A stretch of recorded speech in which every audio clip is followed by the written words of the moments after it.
한 가지 좀 안타까운 거는 우리나라에서 가장 많이 쓰는 에너지가 뭐냐면 석유? 석유입니다. 우리나라 전체 에너지 사용량의 절반은 석유입니다. 석유. 왜냐면요, 석유는 휘발유 경유만 있는 게 아니고요. 그렇죠. 플라스틱, 우리가 입고 있는 이 옷, 다 이 석유로 만들어집니다.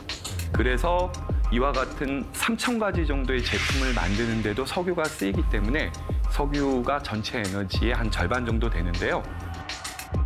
거기다가 또 천연가스도 굉장히 많이 수입을 하고 있죠. 와. 근데 이 석유와 천연가스가 모두 다 어디서 대부분 수입되는지 아시나요? 중동? 맞습니다. 중동입니다. 그러니까 석유는 중동에서 수입하는지 대부분 아시는데 천연가스도 중동에서 대부분 수입하는 걸 잘 모르시거든요. 이렇게 중동에 대한 의존도가 굉장히 높기 때문에 우리가 러시아가 천연가스 밸브를 잠근 것처럼 중동에 전쟁이 발발하거나 중동에 갑자기 우리나라에 공급을 안 하겠다 이런 일이 생기면 우린 그야말로 에너지 위기가 발생을 할 수 있기 때문에 우리도 좀 수입 국가를 다변화하기 위해서 미국이나 호주나 또 아시아 국가들로 이렇게 수입 국가를 늘려가고 있는 중입니다. 이렇게 해외에서 도입하는 거를 다변화할 뿐만 아니라 우리 내부적으로도 꼭 챙겨야 할 중요한 일이 있는데요. 네. 그게 바로 에너지 취약계층에 대한 지원입니다. 아, 맞아. 너무 중요해. 특히 한여름에 냉방을 못하는 분들이 있거든요. 네. 특히 날은 더 어르신들, 독거노인 네. 분들. 맞아요. 그리고 한겨울에 난방을 못 하시는 분들도 있습니다. 이런 분들은 이 질환에 걸릴 수도 있고 맞아. 또 경우에 따라서는 사고가 날 수가 있거든요. 그래서 우리나라는 어떤 제도가 있냐면 에너지 복지 할인 요금제가 있어서 취약계층에 대해서는 전기 요금을 깎아줄 뿐만 아니라 또 상품권이라고 할 수 있는 에너지 바우처를 지급을 하고 있습니다. 다만 이게 금액이 너무 작습니다. 이게 OECD 국가 전체로 보게 되면 좀 낮은 수준입니다. 그래서 좀 더 늘려야지 될 상황이죠. 그러네요. 네. 자, 이렇게 전기는 현대 사회에서 없어서는 안 될 필수적인 재화죠.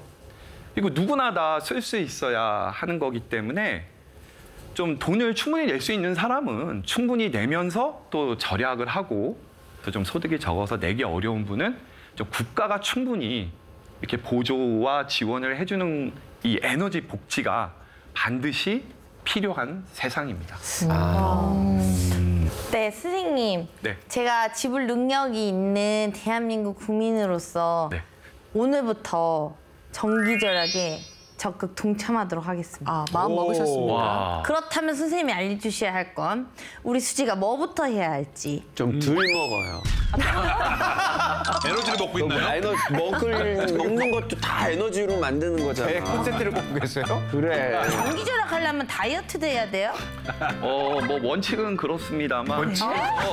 네, 선생님. 예. 그럼 저도 참 내려놓겠습니다. 네. 저희 집사람이 저한테 그럽니다. 너는 에너지 절약하라고 그러면서 에너지 과소비하는 인간이다. 많이 먹고 많이 움직이고 그래서 많이 혼나고 있는데요. 사실 뭐 먹는 거나 뭐 우리가 움직이는 거를 덜 할 수는 없는 거고요. 우리 생활 속에서 좀 줄일 수 있는 아주 간단한 팁을 알려드리겠습니다. 자, 냉장고 다 집에 있으시잖아요. 네. 자, 냉동칸과 냉장칸이 있는데요. 네. 자, 어떻게 해야 전기를 적게 쓰느냐? 한번 생각해 보세요. 냉동칸을 채우는 게 좋겠습니까?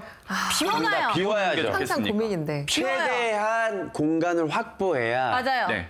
근데 나는 꽉 찼네. 비워놔야 돼요. 상관없지 않을까? 아니야, 그거. 아니 채워놔야 오히려 냉기가 오래 갈 수도 채워놓으면 안 있어요. 돼. 비워놔야 돼요. 채워놓으면 걔네들도 어차피 금방 얼면 그 다음부터 괜찮은 거 아닌가? 아니, 비워놔야 정답이 된댔어요. 뭡니까? 네, 정답은 채워놔야 됩니다. 아, 냉동을 채워야 네. 한다. 냉동식품 사러 갑시다. 진짜요? 나 채워놨는데? 그래야 온도가 들떠. 냉동칸은 꽉꽉 채워놔야 네. 냉기가 이렇게 빠져나가지 않고 잘 머금고 있어서 전기가 적게 먹게 되고요. 네. 그리고 냉장칸은 어떨까요? 비워놔야 돼요. 네, 정답입니다. 냉장칸은 비워놓을수록 전기가 적게 먹습니다. 오, 그럴게요, 선생님. 진짜 네. 이거 꿀팁이네요. 그래서 어렵다. 냉동칸은 채우고 냉동칸 채우고. 냉장칸은 비우고 아우. 예, 이거를 실천하셔도 전기요금이 절약이 되고요. 우와. 저는 어떤 걸 실천하고 있냐면 이게 맞는지 모르겠는데 왜 우리 이렇게 택배 받으면 물 주잖아요. 이렇게 얼음팩? 얼음팩. 네. 그거를 냉동칸에다가 집어넣어놔요. 네. 빈 곳에. 네. 그러면 더 시원해지겠다 이런 생각으로 네. 좀 놓거든요. 굉장히 잘하신 겁니다. 그래서 집에 냉동칸이 비어 있으면요, 빈 페트병에 물을 채워서 냉동칸에 넣어놓으면 오히려 전기요금이 줄어들어요. 얼음팩도 사용해야겠다. 난 너무 현명해. 너무 지혜로워. 아, 칭찬하세요. 우연히 한거 스스로. 아니에요? 나이만 먹은 게 아니야. 지혜를 먹은 거예요. 그거 맞아요. 예. 또 알려주세요. 예, 선생님. 그리고 뭐 에어컨의 그 설정 온도를 24도로 맞추는 것보다는 26도로 높이고 선풍기를 같이 틀면 똑같이 시원하면서 전기는 훨씬 더 적게 먹습니다. 오케이, 26도의 선풍기. 네. 그리고 뭐 많이 들어보셨지만 대기전력이라고 들어보셨잖아요. 그래서 TV나 있을 때. 셋톱박스는 어.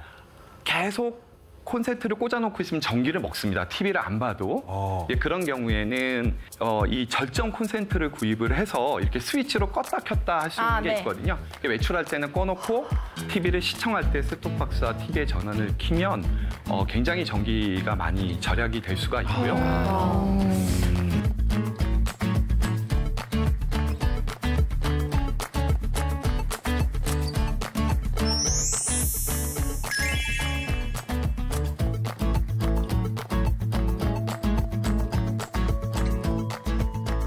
결국 저는 오늘 그 중요한 시작이 에너지에 대한 우리의 그 인식 변화라고 생각을 하고요. 전기는 사용한 만큼 대가를 지불하는 상품이다. 공공재가 아니다. 그리고 대대손손 이어져야 될 소중한 자산이다. 네. 따라서 오늘이 우리 모두를 위해 좀 켜진 불도 다시 보는 계기가 되는 시간이었기를 진심으로 바랍니다. 아.